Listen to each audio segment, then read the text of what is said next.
The Time Machine by H.G. Wells. Chapter 1. Introduction. The Time Traveler, for so it will be convenient to speak of him, was expounding a recondite matter to us.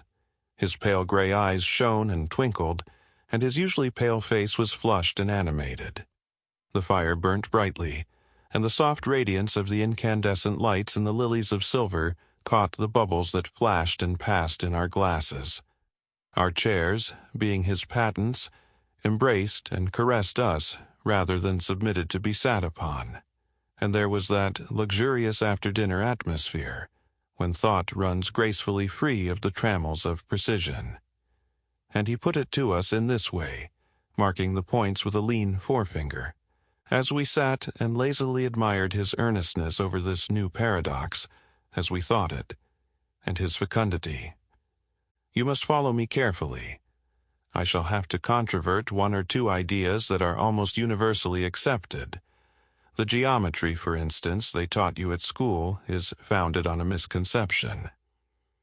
"Is not that rather a large thing to expect us to begin upon?"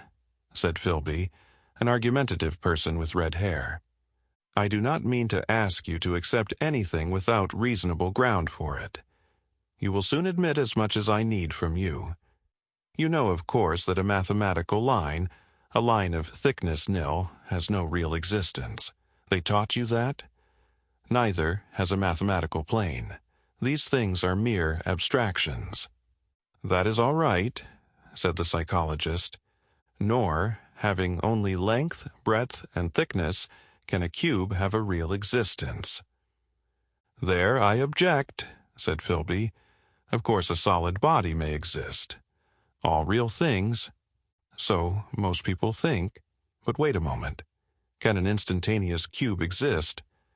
"Don't follow you," said Philby. "Can a cube that does not last for any time at all have a real existence?"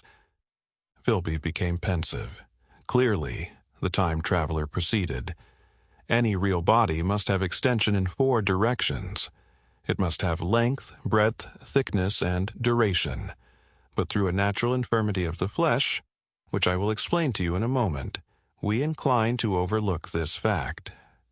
There are really 4 dimensions, 3, which we call the 3 planes of space, and a 4th, time. There is, however, a tendency to draw an unreal distinction between the former 3 dimensions and the latter, because it happens that our consciousness moves intermittently in one direction along the latter from the beginning to the... Sample complete. Ready to continue?